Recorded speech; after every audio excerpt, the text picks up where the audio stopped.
ఇవాల్టి వార్తలు వాస్తవాల్లో మనతో బీఆర్ఎస్ పార్టీ సీనియర్ నాయకులు ఓనాడు గారు, రాజకీయ విశ్లేషకులు డాక్టర్ ఎల్చాల దత్తాత్రేయ గారు. గుడ్ మార్నింగ్ అండి, వెల్కమ్ టు వార్తలు వాస్తవాలు. నిన్న పాత బస్తీలో ఒక ఘోర ప్రమాదం జరిగింది. అగ్నికిలలో 17 మంది మృత్యువాత పడ్డారు. అయితే ఇది ప్రమాదం అయినప్పటికీ కూడా ప్రభుత్వం సకాలంలో అంటే ప్రభుత్వ యంత్రాంగాలు సకాలంలో స్పందించి ఉంటే ప్రమాద తీవ్రత ఎంతో కొంత తగ్గేది, మృతుల సంఖ్య ఎంతో కొంత తగ్గేది అన్నటువంటి విమర్శ అభిప్రాయం వ్యక్తమవుతుంది.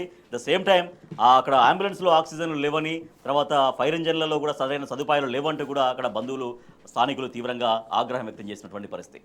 రైట్, నరసింహారెడ్డి గారు, సో నిన్న జరిగిన ఆ ప్రమాదం జరిగిన తర్వాత కూడా సీఎం హైదరాబాద్లో ఉండి కూడా వెళ్ళలేదు అనేటువంటి విమర్శలు కూడా వస్తూ ఉన్నాయి.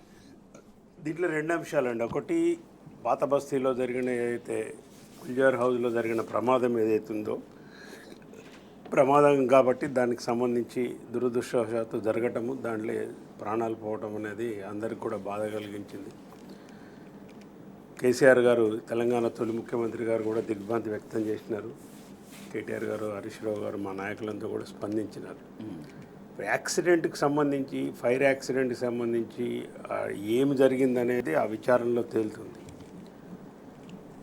కానీ ఇంతమంది ప్రాణాలు అసలు హైదరాబాద్లో ఇది ఫస్ట్ టైం అంట. ఒక జంట నగరాలలో హైదరాబాద్ సికింద్రాబాద్లో కలిపి ఒక ఫైర్ యాక్సిడెంట్లో 17 మంది చనిపోవటం ఫస్ట్ టైం. ఇంత పెద్ద సంఖ్యలో ఎప్పుడు చనిపోలేదు. 2002లో 2011లో జరిగినప్పుడు కూడా 12 మంది 10 మంది అయ్యేస్తుంటారు. 17 మంది దాంట్లో ఒకే కుటుంబానికి సంబంధించిన వాళ్ళు ఎక్కువ మంది చనిపోవటం అనేది చాలా దురదృష్టకరం. సెకండ్ పార్ట్ మీరు అన్నట్టు ఏంటంటే దాంట్లో సగం మంది, దరిదాపు 7 నుంచి 8 మంది ప్రాణాలు సకాలంలో కనుక ప్రభుత్వం కానీ మిగతా శాఖల మధ్య సమన్వయం ఉంటే ఖచ్చితంగా 7-8 మంది బతికటోళ్ళు అనేది వాళ్ళు చెప్తున్న ఇంటర్వ్యూలలో వస్తున్న విషయాలు మనం మీడియాకు వాళ్ళు తెలియజేస్తున్నాయి, మనం చూస్తున్నాం. నైట్ ఎప్పుడో తెల్లవారుదామన్న యాక్సిడెంట్ జరిగితే అక్కడికి పోయిన నాదుడు లేడు. ఇవాళ నేను ఏదో పేపర్లో చదివిన, డైలీ అక్కడికి మక్కా మసీదు 6 గంటలకు పోయే వాళ్ళు ఎవరైతే ముస్లిమ్స్ ఉంటారో సోదరులు, అక్కడ ఒక మానసికంగా బాగాలేని వ్యక్తి అక్కడ రోజు భిక్షాటం చేస్తుంటాడు. అతని దగ్గరికి ఒక 10 రూపాయలు అడిగితే ఎవరో పోతే 10 రూపాయలు ఇచ్చిపోయిందట. అతను తీసుకుపోయి చూపించిండట పొగలు వస్తున్నాయి ఇవని. అప్పుడు చూస్తే మొత్తం కూడా దాంట్లో పోయేటట్లేదు, గోడలు పలగొట్టి పోవాల్సిన పరిస్థితి ఏర్పడేది. గోడలు పలగొట్టి పోవాలన్నా ద్వారాలు చిన్నగా ఉన్నాయి, మెట్లు లేవు, ఇరుకైన భవనం. ఇట్లాంటి వాటిలో అగ్ని ప్రమాదం జరిగినప్పుడు ప్రభుత్వ శాఖలు, అగ్నిమాపక శాఖ కావచ్చు, రెవెన్యూ కావచ్చు, మిగతా వాళ్ళందరూ కూడా, పోలీస్ శాఖ కావచ్చు, స్పందించిన తీరు, సమన్వయ లోపము చాలా లోపభూయిష్టంగా ఉందనేది కనిపిస్తుంది. మీరు అన్నారు ఇంతకుముందు అంబులెన్సులు వచ్చినాయి, దాంట్లో ఆక్సిజన్ లేదు. ఇప్పుడు ఈ ఆక్సిజన్ లేని అంబులెన్స్లో ఒక వ్యక్తిని, ప్రమాదంలో ఉన్న వ్యక్తిని తీసుకుపోయి అల్ల వండబెడితే హాస్పిటల్ పోయే వరకే చనిపోయినాడు. మీరే కనుక ప్రభుత్వం కనుక ఇట్లాంటి వాటిల్లో, ఏ ప్రభుత్వాన్ని ఉన్నాయి, రాజకీయ విమర్శలు చేయట్లేదు మేము, కానీ విషయం ఏంటంటే ప్రభుత్వం సకాలంలో స్పందించి ఉండుంటే కొన్ని ప్రాణాలు మిగిలేయి అనేది ఇప్పుడు వస్తున్న వార్తలు. సీఎం గారు ఇక్కడే ఉన్నారు, ముఖ్యమంత్రి రేవంత్ రెడ్డి గారు హైదరాబాద్లోనే ఉన్నారు. ఉన్నప్పుడు మరి ఇమ్మీడియట్గా దానికి స్పందించి ఆయన వస్తే వేరే తీరుగు ఉంటుంది. ముఖ్యమంత్రి గారు పోయి ఆడ కూర్చుంటే ఇమ్మీడియట్గా దాని స్పందన వేరే ఉంటుంది, శాఖల మధ్య సమన్వయం కూడా కుదురుతుంది. అన్ని శాఖలు ముఖ్యమంత్రి గారు వచ్చింది కాబట్టి వచ్చింది. కొన్ని ప్రాణాలు మిగిలాయి. మీకు అంత అర్జెంట్ ఇరగదీసే పనులు ఏం లేవు. జూబ్లీ హిల్స్ ప్యాలెస్లో కూర్చొని ప్రజలని సంబంధించిన నిర్ణయాలు మీరేం చేసేది లేదు. 6 గ్యారెంటీలు అంతా పోయినాయి, మీరు చేసేది ఏమి లేదు. వడ్డరాసులు వదిలిపెట్టి అందాల భామల చుట్టూ తిరుగుతుంది. ఇప్పుడు మొత్తం ప్రభుత్వం అంతా తిరిగేది దేని చుట్టూ అంటే అందాల భామల చుట్టూ తిరుగుతున్న, అందాల పోటీల చుట్టూ తిరుగుతుండ్రు. కొలతలతోని వ్యక్తి యొక్క, మహిళల యొక్క ముక్కు ఎంత ఉంది, చెవులు ఎంత ఉన్నాయి, నడుము ఎంత ఉందని కొలిసే ఒక విష సంస్కృతి, అవుట్డేటెడ్ సంస్కృతిని ఇలా ముఖ్యమంత్రి రేవంత్ రెడ్డి ఇక్కడ ప్రవేశపెట్టి వాళ్ళ చుట్టూ రాష్ట్ర యంత్రాంగం అంతా తిరుగుతుంది. పోలీసు వాళ్ళు వాళ్ళే 3000 మంది ఇప్పుడు వాళ్ళ భద్రత. నేను ఎందుకు చెప్తున్నా అంటే లింక్ ఎందుకు ఉంది అంటే అక్కడ పనిచేస్తున్నారు, వ్యవస్థలన్నీ అక్కడ పనిచేస్తున్నాయి. డెకరేషన్ చేస్తున్నారు, అటు పోతున్నారు. రెవెన్యూ పీపుల్ అక్కడ పోతున్నారు. వాళ్ళకు చూడటానికి అక్కడ మహిళలను అక్కడికి పంపించినావు. పోలీసు వాళ్ళు లేరు, డిజాస్టర్ మేనేజ్మెంట్ లేదు, వాళ్ళ సెక్రటరీ ప్రోగ్రామ్ ఉంది కాబట్టి అక్కడికి పంపించినావు. ఇంకోటి ఉంది కాబట్టి ఇంకోటి దగ్గర పంపిస్తున్నావు. ఇది కాదయ్యా రేవంత్ రెడ్డి గారు, ఇప్పటికైనా బుద్ధి తెచ్చుకోవాలి మీరు. ప్రాణాలు చాలా విలువైనవి, పేద ప్రజల ప్రాణాలు వాళ్ళు లోపటున్నారు. ఇట్లాంటి ముందు జరగకుండా ఉండాలంటే కూడా శాఖల మధ్య సమన్వయం. ఇప్పుడు హైడ్రా అన్నారు, మరి హైడ్రా రావాలంటే ఏడిపోయింది హైడ్రా? ఇప్పుడు పేదోళ్ళు ఇల్లు కూర్చోమని టక్కటక్కపోయి ఇంక ఎలాంటి లేదు, నోటీసులు పీసులు లేవు. ఇప్పుడు మాత్రం ఇక్కడికి హైడర్ రాదా? డిజాస్టర్ మేనేజ్మెంట్ అని మీరే చెప్పారు కదా, Hyderabad disaster management asset management అని చెప్పారు కదా దాని అబ్రివేషన్లోనే. మరి ఎటుపోయారు హైదరాబాద్? రైట్. ఒక్కడు లేడు. దత్తాత్రేయ గారు, ప్రమాదాలు అనేవి చెప్పి రావు, దట్టు రోజు కూడా జరగవు. ఇటువంటి సమయంలో దట్టు సమ్మర్ కాబట్టి, తర్వాత పాత బస్సులో చాలా ఇరుకు గల్లీలు ఇవన్నీ ఉంటాయి కాబట్టి అట్లీస్ట్ చాలా అప్రమత్తంగా ఉండాల్సినటువంటి అవసరం ఉంటుంది. కానీ ప్రమాదం జరిగిన తర్వాత కూడా కొన్ని గంటలుగా కూడా అది ఆ వ్యవస్థలో సమన్వయం లేకపోవడంతో జరిగినటువంటి పెను ప్రమాదం ఇది. గుడ్ మార్నింగ్ రాజేష్ గారు, మీకు ప్యానల్ పెద్దలకు, టీ న్యూస్ ప్రేక్షకులకు. తెలంగాణ రాష్ట్రంలో తెల్లవారుజామునే 2025 18 మే నాడు ఒక దురదృష్టకరమైనటువంటి సంఘటన జరిగింది. ఈ సంఘటనలో పూర్తి స్థాయిలో ప్రభుత్వ నిర్లక్ష్యం కొట్టొచ్చినట్టుగా కనిపిస్తుంది. ఎందుకంటా ఉన్నామంటే, నిజంగానే ఈ రాష్ట్రానికి ఒక హోంమంత్రినే ఉంటే, ఈ అగ్నిమాపక శాఖకు కావచ్చు, రెవెన్యూ డిపార్ట్మెంట్కి కావచ్చు, వైద్య ఆరోగ్య శాఖకు కావచ్చు, మిగతా అన్ని డిపార్ట్మెంట్లను కోఆర్డినేషన్ చేసుకొని ఇవాళ జరిగినటువంటి ఇంత తీవ్రమైనటువంటి నష్టం, దాదాపుగా 6 మంది ఆ పాపలు, చిన్న పిల్లలు 2 సంవత్సరాల నుంచి మొదలుకొట్టే 70 సంవత్సరాల వయసున్నటువంటి 17 మంది ప్రాణాలు గాల్లో కలిసిపోవడానికి ప్రభుత్వ నిర్లక్ష్యం స్పష్టంగా కనబడతా ఉంది. నిజంగా చెప్పాలంటే అగ్ని ప్రమాదాలు యాదృచ్ఛికంగా జరగవు, అది చెప్పి రావు, వాస్తవమే. అయినప్పటికీ సంఘటన యొక్క తీవ్రతను తగ్గించడానికే కదా ఈ శాఖలు ఉన్నది. ఇవాళ అంబులెన్స్లు వస్తాయి, అందులో ఆక్సిజన్ ఉండదు. మరి అంబులెన్స్లో వచ్చి లాభం ఏముంటుంది చెప్పండి? ఇప్పుడు ఆసుపత్రికి తీసుకెళ్లే లోపు ఆ వ్యక్తుల ఊపిరితిత్తుల్లోకి వెళ్ళినటువంటి ఆ పొగను కానీ, మిగతా వాటిని కానీ శుభ్రంగా అట్లీస్ట్ వాళ్ళకు ప్రాథమిక వైద్యం అందించడానికి కూడా సౌకర్యాలు ఏర్పాటు చేయడంలో ప్రభుత్వం స్పష్టంగా నిర్లక్ష్యంగా వ్యవహరించింది కదా. మరి ఈ నిర్లక్ష్యానికి బాధ్యులు ఎవరు అంటే నేను కాదు అని చెప్పేసి తప్పించుకునే ప్రయత్నం చేస్తూ ఉన్నారు. నిజానికి ముఖ్యమంత్రి గారు పెద్ద ఇంపార్టెంట్ మీటింగ్స్లో కూడా లేరు. సంఘటన జరిగింది తెల్లవారుజామున. ముఖ్యమంత్రి గారికి ఆల్రెడీ ఇంటెలిజెన్స్ సమాచారం ఉండి ఉంటుంది. సమాచారం తెలిసినా కూడా వేరే మంత్రికి ఫోన్ చేసి చెప్పి మీరు వెళ్ళి చూసి రండి అని చెప్పి తప్పించుకునే ప్రయత్నమే చేసాడు తప్ప, ఒకవేళ మృతులందరినీ ఆ బాడీలన్నింటి కానీ, కొంతమంది చనిపోయిన వాళ్ళని, కొంత ప్రమాదంలో గాయపడిన వాళ్ళని ఆసుపత్రికి తరలించిన తర్వాత అట్లీస్ట్ ఆసుపత్రికి వెళ్ళిన వాళ్ళని పరామర్శించే ప్రయత్నం చేయలేదు. ఇలా రేవంత్ రెడ్డి గారు ముఖ్యమంత్రి అయిన నుంచి దాదాపుగా తెలంగాణ రాష్ట్రంలో 2500 అగ్ని ప్రమాద ఘటనలు జరిగింది. ఏ ప్రమాదం వెనకాల తొంగి చూసినా కూడా ప్రభుత్వ నిర్లక్ష్యమే చాలా స్పష్టంగా కనిపిస్తూ ఉంది. అగ్నిమాపక సిబ్బంది ఆలస్యంగా చేరుకోవడము, లేకపోతే చేరుకున్న అగ్నిమాపక సిబ్బంది దగ్గర సరైనటువంటి లేకపోవడం, సేఫ్టీ మెజర్మెంట్స్ లేకపోవడము, ఇప్పుడు అంబులెన్స్లు తరలి వస్తుంటే అంబులెన్స్ల మీద అవసరమైనటువంటి ఎక్విప్మెంట్స్ లేకపోవడము. సో ఇవన్నీ దేనికి పరాకాష్ట. ఇవాళ మొన్న చూసాం మనం, ఎస్ఎల్బీసీలో 8 మంది చనిపోతే 11 రోజుల తర్వాత దశదిన కర్మ నిర్వహించడానికి పోయినట్టుగా ముఖ్యమంత్రి గారు అక్కడికి వెళ్ళి ఏదో ప్రజల నుంచి, ప్రతిపక్షాల నుంచి వ్యతిరేకత వస్తుందని చెప్పి పరామర్శించారు తప్ప, నిజంగా ఈ తెలంగాణ రాష్ట్రానికి రాజేష్ గారు ఇప్పుడు గ్లామర్ సీఎం అవసరం లేదండి, కైండ్ హార్టెడ్ సీఎం కావాలి. నువ్వు అందాల పోటీలు పెట్టి ఆ అందాల బామల చుట్టూ తిరుగుతున్నావు, విందు భోజనాలు చేస్తున్నావు తప్ప తెలంగాణ రాష్ట్రంలో జరుగుతున్నటువంటి ప్రజల ప్రాణాలు, పోతున్న ప్రాణాలపైన ఒక్కరైనా స్పందిస్తున్నావా? ఇది ఏమనుకోవాలి మనం? నిన్న జరిగింది పెను ప్రమాదమే అయినప్పటికీ కూడా ప్రభుత్వ వ్యవస్థల మధ్య సమన్వయం లేకపోవడంతో, సౌకర్యాలు సరిగ్గా లేకపోవడంతో, దానిపైన ఒక ఎప్పటికప్పుడు పర్యవేక్షణ లేకపోవడంతో ప్రమాద తీవ్రత మరింతగా పెరిగింది, మృతుల సంఖ్య మరింతగా పెరిగింది. నిజంగా వ్యవస్థలన్నీ సకాలంలో స్పందించి ఉంటే ప్రమాద తీవ్రత తగ్గి ఉండేది, మృతుల సంఖ్య తగ్గి ఉండేది, చాలామందిని కాపాడగలిగే వాళ్ళు అనేటువంటి అభిప్రాయం వ్యక్తమవుతోంది. మద్యం ప్రియులకు మరోసారి షాక్ ఇచ్చింది ప్రభుత్వం. ఫిబ్రవరిలోనే బీల ధరలు పెంచినటువంటి ప్రభుత్వం ఇవాళ క్వార్టర్ పైన 10 రూపాయలు, హాఫ్ పైన 20 రూపాయలు, ఫుల్ బాటిల్ పైన 40 రూపీస్ పెంచేసింది. సో దీనిపైన మాజీ మంత్రి హరీష్ రావు రియాక్ట్ అయ్యారు. బీర్లు బార్లు నమ్ముకునే పాలన సాగుతోంది అనేది. నరసింహారెడ్డి గారు, ప్రభుత్వ ఆదాయం పెంచుకునే మార్గాలు ఏమి పెంచుకోవాలి, వేటిపైన దృష్టి సారించాలి, ప్రభుత్వం ఇవాళ వేటిపైన దృష్టి సారిస్తుంది అనేది? అది ఇప్పుడు ఎన్నికల అధికారంలోకి రాకముందు ఇదే రేవంత్ రెడ్డి గారు, ఇదే కాంగ్రెస్ నాయకులు, కేసీఆర్ గారు మొత్తం తెలంగాణ తాగుబోతు తెలంగాణ చేస్తుంటే, మేము వస్తే మాత్రం లిక్కర్ ఆదాయం మీద ఆధారపడకుండా పరిపాలన చేస్తాం, ఎందుకు మద్యం పెంచాలి, అది ఇది, బెల్ట్ షాపులన్నీ బంద్ చేయాలి, బెల్ట్ తీస్తాం, తోలు తీస్తామని మాట్లాడినారు. ఇప్పుడు వచ్చిన తర్వాత ఏం చేస్తుండ్రు? లిక్కర్ తప్పితే వేరేది ఏది ఆదాయం మీద కాన్సన్ట్రేట్ చేయట్లేదు. ఎందుకంటే వీళ్ళకి అంత సమర్థత లేదు. ఇదైతే ఒకటి పెంచేసి తాగుతారు కాబట్టి వచ్చేస్తుందని వీళ్ళ ఆలోచన. ఇక్కడికి వచ్చిన తర్వాత, ఈ గవర్నమెంట్ వచ్చిన తర్వాత హైదరాబాద్ సంబంధించి ఎలైట్ వైన్స్ అని ఒకటి పెట్టిండ్రు, మినీ బార్ల టైప్ ఎలైట్ వైన్స్ అని పెట్టినారు. అంటే మద్యం ఇంకా అందుబాటులోకి తీసుకురావడం కోసం ఎక్కువ శ్రమ పడకుండా ప్రతి 1/2 కిలోమీటర్కు మద్యం షాప్ ఉండేట్టుగా, అందుబాటులో ఉండేట్టుగా. బెల్ట్ షాపులు తీసేసంగా దేవుడేరు, కానీ కొత్త బెల్ట్ షాపులు పెట్టిస్తున్నారు కాంగ్రెస్ నాయకులతో. వాళ్ళ దందా అంతా ఇప్పుడు ఇదే, పోలీస్ స్టేషన్లు, రెవెన్యూ మండల ఆఫీసులు, ప్లస్ ఈ లిక్కర్ దందాలు చేసేసి ఇప్పుడు ఏం చేయాలి, రాష్ట్ర ఆదాయం పెంచుకోవడం కోసం ఉన్న టార్గెట్ ఇప్పుడు 9.9% ఎక్సైజ్ సెస్ అంటుంది. ఎస్ అసలు ఆ డిపార్ట్మెంటు మద్యపానాన్ని తగ్గించేందుకు పెట్టిన డిపార్ట్మెంట్ అది. ఎక్సైజ్ డిపార్ట్మెంట్ అనేది అట్లా ఉంటుంది. ఇక దీనికి ఇప్పుడు ఏంది, ఏది శాతగట్లేదు, వేరే ఆదాయం వనరులను పెంచుకునేటట్టుగా లేదు, ప్రజలకు ఇచ్చిన హామీలేమో ఏవి నెరవేర్చే పరిస్థితులు లేదు. ఇక మిగిలింది ఒక్కటి కనబడితే కామధేనువులా కనబడుతుంది మద్యం.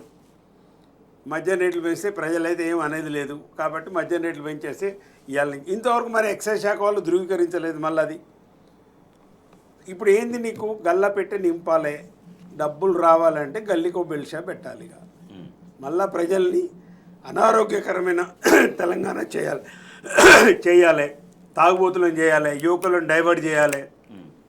అంటే ఒకసారి సీఎం గతంలో పీసీసీ చీఫ్గా ఉన్నప్పుడు ఏం మాట్లాడారో గత టీఆర్ఎస్ ప్రభుత్వం విషయంలోనే ఒకసారి మాట్లాడదాం. మీరు వాటర్ తాగండి. కాబట్టి ఇవాళ లిక్కర్ని నమ్ముకున్నాడు. తెలంగాణ ప్రజలు సంక్షేమ పథకం అమలు చేయాలన్నా లిక్కర్ని నమ్ముకున్నాడు. సో లిక్కర్ డబ్బులతోనే చేయాలని అడ్వాన్స్ గా ఈరోజు నోటిఫికేషన్ ఇచ్చిండ్రు. కాబట్టి ఇవాళ లిక్కర్ని నమ్ముకున్నాడు. తెలంగాణ ప్రజలు సంక్షేమ పథకం అమలు చేయాలన్నా లిక్కర్ని నమ్ముకున్నాడు. సో లిక్కర్ డబ్బులతోనే చేయాలని అడ్వాన్స్ గా ఈరోజు నోటిఫికేషన్ ఇచ్చిండ్రు. అదే ఇప్పుడు రేవంత్ రెడ్డి గారు మాట్లాడిన మాటలు వింటే ఇక అసలు ఆయనకే వినిపించాలి. ఇప్పుడు ఎంత మోసం అంటే అన్ని అబద్ధాలు, మోసాల పునాదుల మీద ప్రజల్ని మభ్యపెట్టి అలివి కాని హామీలు ఇచ్చి గెలిచిండు రేవంత్ రెడ్డి గారు కాంగ్రెస్ పార్టీ. కాంగ్రెస్ ప్రభుత్వం పెద్దలు కూడా ఆలోచన చేయాలి. రాహుల్ గాంధీ కానీ, ప్రియాంక గాంధీ కానీ ఇట్లా మద్యాన్ని పెంచుకుంటూ పోయి యువకులందరినీ మత్తులో వేసాం, గంజాయి అన్నీ పెరుగుతున్నాయి రాష్ట్రంలో. అసలు శాంతి భద్రతలే అదుపు లేవు. ఇప్పుడు మద్యం రేట్లు పెంచేసి ఖజానా పెంచుతామంటే ఇది ఆరోగ్యకరం కాదు. ఖచ్చితంగా పెంచిన ధరలు వెంటనే తగ్గియాలి. ఈ మైక్రో బ్రెవరీస్ అని కొత్తగా పెట్టింది ఇప్పుడు ఒకటి. ఇది పెద్ద దందా తెలంగాణలో. ప్రతి 30 కిలోమీటర్లకు ఒక మైక్రో, అంటే 100కు పైగా ఇప్పుడు మైక్రో బ్రెవరీస్ అంటే చిన్న చిన్న డిస్టిలరీస్. చిన్న డిస్టిలరీస్ ఎవరు ఉంటారు, మళ్ళీ వీళ్ళు వందిమాగతులు, వీళ్ళ గ్యాంగు, మళ్ళీ ఒక మాఫియా దీనికి సంబంధించి ఇవన్నీ బెల్ట్ షాపులకు దగ్గరగా ఉండేటట్టుగా. ఇప్పుడు అసలు వైన్ షాపులు తెచ్చుకొని అవసరం లేకుండా 30 కిలోమీటర్లకు బ్రేవరీ ఉంటే ఉంది, అక్కడి నుంచి పోయి తెచ్చుకొని బెల్ట్ షాపులు చేసుకొని ఇంకా ప్రజల మీదకి వదలాలి. ఇక జనానికి రాగానే లేబర్ ఎవరైతే ఉన్నారో వాళ్ళ మీద వదలాలి, యువకులు ఖాళీగా ఉన్నారో వాళ్ళ మీద వదలాలి. రాష్ట్ర ఆదాయం పెరుగుతుంది కానీ దీనివల్ల వచ్చేది ఏముండదు, ప్రజల ఆరోగ్యం దెబ్బతినిపోతుంది. ఇతర ఆదాయ వనరులు ఎంచుకోవాలి ప్రభుత్వం, ఆలోచన చేయాలి. ఇండస్ట్రీస్ ఎట్లా తేవాలి, మిగతా ఎట్లా తేవాలి, ఇన్వెస్ట్మెంట్స్ ఎట్లా తేవాలి. ఆరోగ్యకరంగా రాష్ట్ర ఆదాయాన్ని పెంచే వనరులు చాలా ఉన్నాయి. మీ అసమర్థత వల్ల మీరు పోలేకపోతున్నారు, కానీ చాలా ఉన్నాయి, అవి పెంచుకోవాలి. రైట్. దత్తాత్రేయ దగ్గర చాలామంది ప్రజలు అంటే బలహీనతగా మందు సేవించే వాళ్ళు అంటారు, లేదా సరదాగానో అలవాటుగానో ఆ రకంగా కేవలం వాళ్ళ మీద భారం వేసే ప్రయత్నం మాత్రమే చేస్తోంది. కానీ ముఖ్యమైనటువంటి ఆర్థిక వనరులను క్రియేట్ చేసుకోవడంలో ప్రభుత్వం వాటిని పూర్తిగా పక్కన పెట్టడం, దాంట్లో వైఫల్యం చెందడం, దీనిపైన మాత్రమే ఆధారపడ్డం అనేటువంటి విమర్శ, అభిప్రాయం. తెలంగాణ రాష్ట్రంలో బోనాలు కానీ, ఏదైనా పెళ్ళిళ్ళు కానీ, పేరంటాలు కానీ, సంతోషాలు జరిగినప్పుడు ఒకవేళ ఇంట్లో పెద్ద మనిషి ఎవరైనా చనిపోయినా కూడా ఆ సందర్భాలలో మద్యం సేవించి చనిపోయిన కుటుంబాన్ని ఓదార్చడం కానీ, సంబురాల్లో ఉన్నప్పుడు పెళ్ళిళ్ళు, పేరంటాలు ఆనందంలో భాగంగా తాగడాలు కానీ చేస్తారు. అయితే ఈ సందర్భంలో 10 సంవత్సరాల కేసీఆర్ గారి ప్రభుత్వంలో కేవలం 2 సార్లు, అది కూడా ప్రజల ఆమోదంతో పెంచినటువంటి మద్యం ధరలను పెరగడం జరిగింది. అయితే రేవంత్ రెడ్డి గారు అధికారంలోకి రావడంతోనే బీహార్ రాష్ట్రంలో ఉన్నటువంటి సోమా బేవరేజెస్ అనేటువంటి కంపెనీతో ఒప్పందం చేసుకొని ఉటావుటిన ఈ బ్రాండ్స్ అన్నింటినీ కూడా బంద్ చేసి కొత్త బీర్లు, కొత్త విస్కీ పాలసీలను తెలంగాణ రాష్ట్రంలో ఇంప్లిమెంట్ చేయాలని చూశారు. అయితే అప్పటికే ఆ రాష్ట్రంలో జరిగినటువంటి ఆ బీర్ల వల్ల కానీ, ఆ మద్యం వల్ల కానీ చనిపోయినటువంటి వ్యక్తుల యొక్క మొన్నటికి మొన్న రీసెంట్గా 1 వీక్ బ్యాక్ కూడా బీహార్లో మద్యం విక్రయించి చాలా మంది చనిపోయారు అని చెప్పేసి వికటించి చనిపోయారు. సోమా డిస్టిలరీస్. అట్లాగే దీన్ని మొత్తం బీఆర్ఎస్ పార్టీ పూర్తి స్థాయిలో దాని మీద పరిశీలన చేసి దాని ఆధారాలు సేకరించి ప్రభుత్వం ముందు పెట్టి ప్రభుత్వ ఒప్పందాన్ని రద్దు చేసే విధంగా చర్యలు తీసుకున్నారు. అది ఎటు మింగలేని కక్కలేని పరిస్థితిలో ఉన్నటువంటి రేవంత్ రెడ్డి గారు ఎట్టి పరిస్థితులు తెలంగాణ రాష్ట్రంలో ఎక్సైజ్ డ్యూటీని పెంచాలా, కేవలం ఇక మందు మీద వచ్చేటువంటి ఆదాయాన్ని మాత్రమే, లిక్కర్ మీద వచ్చే ఆదాయాన్ని మాత్రమే తెలంగాణ రాష్ట్రానికి ఒక ప్రధానమైనటువంటి ఆదాయ కేంద్రంగా ఏర్పాటు చేసుకొని తక్షణం మొన్న దాదాపుగా ఎన్నో బార్లకు పర్మిషన్లు ఇచ్చి ఇప్పుడు బీర్లు తప్ప, బీర్ల మీద మొన్ననే ఆల్రెడీ పెంచిండు, దాదాపు 40-40 రూపాయలు పెంచిండు. ఇప్పుడు ఇమీడియట్గా ఏం చేస్తున్నాడంటే ఇక విస్కీ మీద చిన్నదండి, పేదోడు పాపం రోజు కూలి ఆపులు చిన్నది ఏదో లిక్కర్ తాగుతాడు, దాని మీద కూడా 10 రూపాయలు 15 రూపాయలు పెంచేసినాం. ఒకసారి 15% పెంచినాం, మళ్ళీ ఇప్పుడు ఒక 20% పెంచడానికి దారులు తీస్తూ ఉన్నాం. ఇప్పటి వరకు ఎక్సైజ్ డ్యూటీ కానీ, స్పెషల్ ఎక్సైజ్ డ్యూటీ కానీ, అడిషనల్ ఎక్సైజ్ డ్యూటీ కానీ, తర్వాత ఇప్పుడు అట స్పెషల్ సెస్ 9% ఇస్తున్నాడు. ఈ సెస్ వలన ఇవాళ ఇంత పెద్ద ఎత్తులో మద్యం ధరలను పెంచి గుట్టు చప్పుడు కాకుండా మళ్ళీ నీకు నిజంగానే పెంచినటువంటి ధైర్యమే ఉంటే డైరెక్ట్గా నువ్వు దాని యొక్క విధి విధానాలను ప్రజల ముందు పెట్టు. ఏ కారణం చేత పెంచినావు, ఎందుకు పెంచినావు, ఎంత పెంచినావు ఆ ప్రకటించిన తర్వాత ప్రజల ముందు పెడితే యాక్సెప్ట్. నీ శాఖకు సంబంధించినటువంటి తెలంగాణ స్టేట్ బేవరేజెస్ కార్పొరేషన్కు సమాచారం లేదు, ఆ ఎక్సైజ్ శాఖలో ఉన్నటువంటి కమిషనర్ గారికి సమాచారం లేదు. ప్రభుత్వం గుట్టు చప్పుడు కాకుండా బోర్డుల మీద ధరలు ప్రకటించేసి పెట్టేసింది. సో ఇది ఎంత పెద్ద కుట్రను అర్థం చేసుకొని దీని వెనకాల ఎవరెవరున్నారో తెలియాల్సిన అవసరం ఉంది. ప్రజలపైన భారం పడతా ఉంది, పేద ప్రజల మీద పెనుభారంగా మారే అవకాశం ఉంది. సో ఆలోచించాలని చెప్పి ప్రభుత్వానికి ఇక్కడ ఎవరైతే మద్యం సేవిస్తారో చాలా మంది ఒక పేద వాళ్ళు ఎక్కువగా ఉంటారు, పనిచేసుకునే వాళ్ళు ఎక్కువ ఉంటారు, వాళ్ళపైన భారం వేసి ప్రభుత్వం ఆదాయం పెంచుకునే ప్రయత్నం చేస్తోంది. అసలైన రంగాల్ని పక్కన పెట్టి కేవలం ఎక్సైజ్ డిపార్ట్మెంట్ నమ్ముకునే ప్రభుత్వం కాలం వెల్లదీస్తోంది అన్నటువంటి విమర్శ వ్యక్తమవుతోంది. ఇప్పటికే రైతులు నిండా మునిగిపోయారు. ధాన్యం కొనుగోలు కేంద్రాల్లో ఎండకు ఎండి వానకు తడిసి కొంతమంది రైతులు వడదెబ్బతో పడ్డారు. కళ్ల ముందే పంట కొట్టుకుపోతున్నా కూడా కాపాడుకోలేని దయనీయ స్థితిలో రైతాంగం ఉంది. ఇవాళ అన్నీ అయిపోయిన తర్వాత రైతులు నిండా మునిగాక నిన్న ఉత్తమ్ కుమార్ రెడ్డి హడావిడి చేశారు, వీడియో కాన్ఫరెన్స్లో హడావిడి చేశారంటూ విమర్శలు వస్తున్నాయి. నరసింహారెడ్డి గారు, ఎప్పుడు ఈ పని చేయాలి, ఎందుకు ఇంత ఆలస్యం, ఇప్పుడు చేస్తే ఏం ప్రయోజనం రైతులు నిండా మునిగిన తర్వాత అనేది? ఈ ఉత్తమ్ కుమార్ రెడ్డి గారు అన్నట్టు ఆయన ఎంత యూజ్లెస్ ఫెల్లో ఉంటే అసలు ఈయనకు అసలు ఏమన్నా బుర్ర ఉందా, జ్ఞానం ఉందా లేని చదువుకున్నా ఉంటే అర్థం కావట్లేదు నాకు. ఇప్పుడు మీరు ఈ ఏసంగి అసలు ఎన్ని కొనుగోలు కేంద్రాలు ఓపెన్ చేసిరో చెప్పరు. కేసీఆర్ గారి టైంలో 7,600 కొనుగోలు కేంద్రాలు ఉండేది. సన్నాలు వేసుకోమంటారు, సన్నాలు వేసుకుంటారు, వేసుకున్న తర్వాత 500 బోనస్ ఇస్తామంటారు. సన్నాలు కొనకుండా చేసి ఐకేపీ సెంటర్లలో రైతులకు బస్తాలు ఇవ్వకుండా, లారీలు రాకుండా, మిల్లుల్లో ఎత్తుకోకుండా ఇబ్బంది కలగజేసి వాళ్ళని మిల్లులోకి పోయేటట్టు చేసిండ్రు. అలా మీ దోపిడీ మళ్ళీ మిల్లులతో మాట్లాడుకుని క్వింటల్కి వచ్చే 700-800 వీనికి 400, ఆయనకు 400, ఈ కథ ఒక స్కామ్, పెద్ద స్కామ్ అది ఉత్తమ్ కుమార్ రెడ్డిది. అంతకుముందులా 1000 కోట్ల స్కామ్ ఆల్రెడీ హైకోర్టులో కేసే నడుస్తుంది. ఇప్పుడు ఎంత విషయం, ఇప్పుడు అకాల వర్షాలు వచ్చినాయి. ఇప్పుడు నీకు ఆల్రెడీ ఏ జిల్లాలో, ఏ ప్రాంతంలో, ఏ ఊర్లో కూడా వర్షం పడుతుంది అనేది వాతావరణ శాఖ చెప్తుంది. ఏ ఊర్లో పడుతుంది, ఏ జిల్లాలో పడుతుంది అనేది వచ్చింది. నువ్వు ఇమ్మీడియట్గా అక్కడి నుంచి ఆ కళ్ళాలకు సంబంధించిన ధాన్యాన్ని తరలించాలి. తరలించలేకపోతే టార్పాలీలు ఇవ్వాలి రైతులకు. టార్పాలీలు ఇవ్వవు, తరలించరు. మీరేమో ఈ అందాల బామల చుట్టూ తిరుగుతూ ఉంటారు, ఢిల్లీ ప్రదక్షిణలు. రైతులను నిండా ముంచి రైతులు ఉసురు పోసుకున్న ప్రభుత్వం ఏదైనా ఉంటే మాత్రం కాంగ్రెస్ ప్రభుత్వం. ఉత్తమ్ కుమార్ గారు ఆయన ఉత్తమ మంత్రి ఎవడన్నా ఉన్నట్టు, అసమర్థ మంత్రి ఎవడన్నా ఉంటే ఈ రాష్ట్రంలో నెంబర్ 1 ఉత్తమ్ కుమార్ రెడ్డి.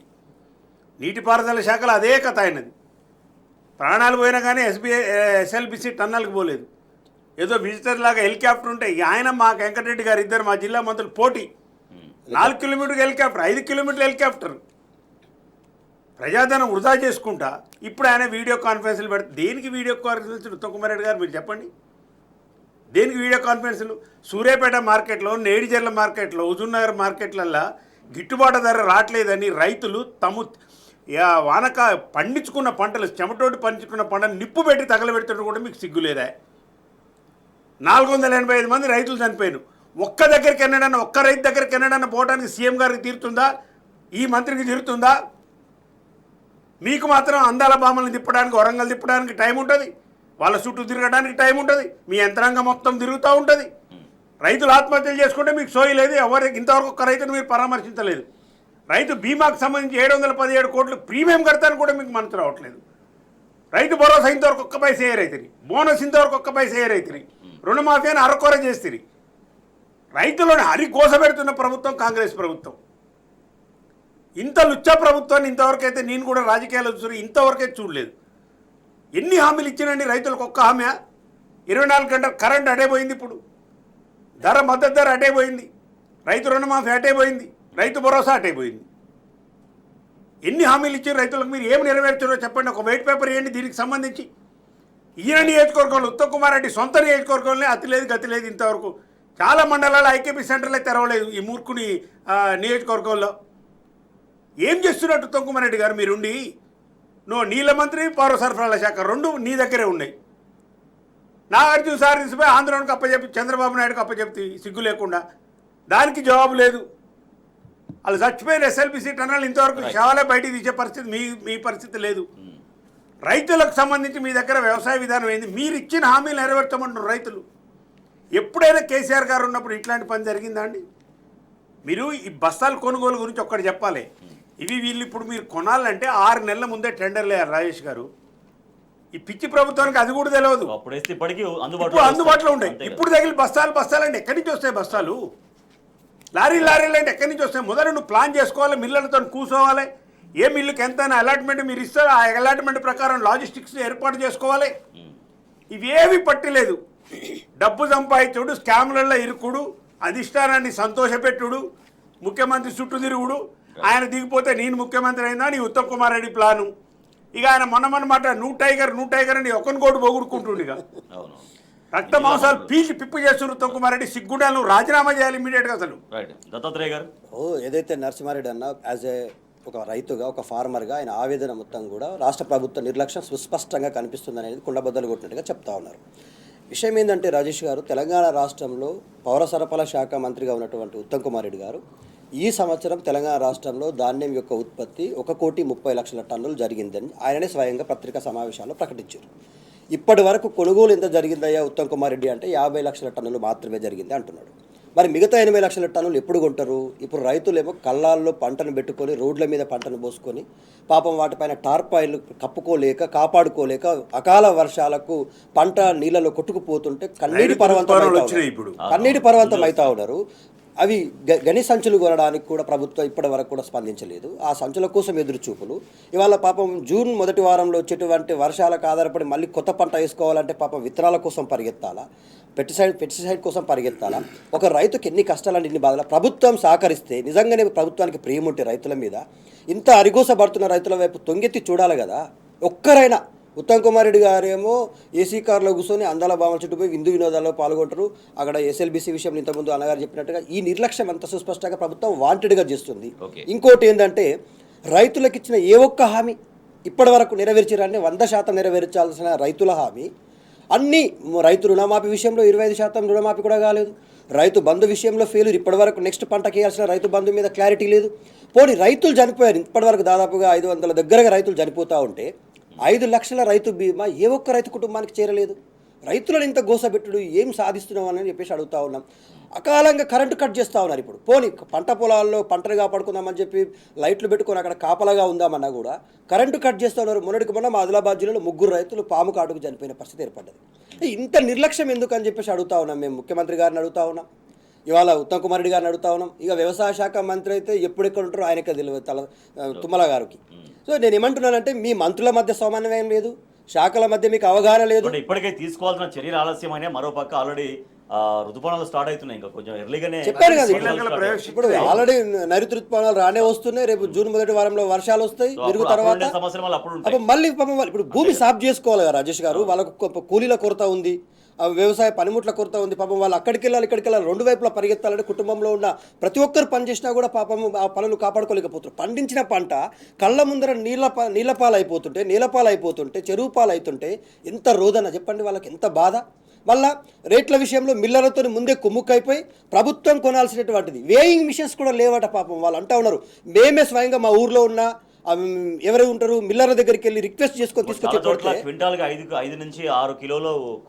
కోత మళ్ళీ సంచుల్లో వెయిట్ లో లాస్ కట్ చేస్తా ఉన్నారు. నేనేమంటే వ్యవసాయ ప్రాధాన్యత అక్రమంగా కేసీఆర్ గారి పరిపాలన జరిగింది. నేను చాలాసార్లు చెప్పాను, ఫార్మర్ సెంట్రిక్ గవర్నమెంట్ నడిపాను కేసీఆర్ గారు.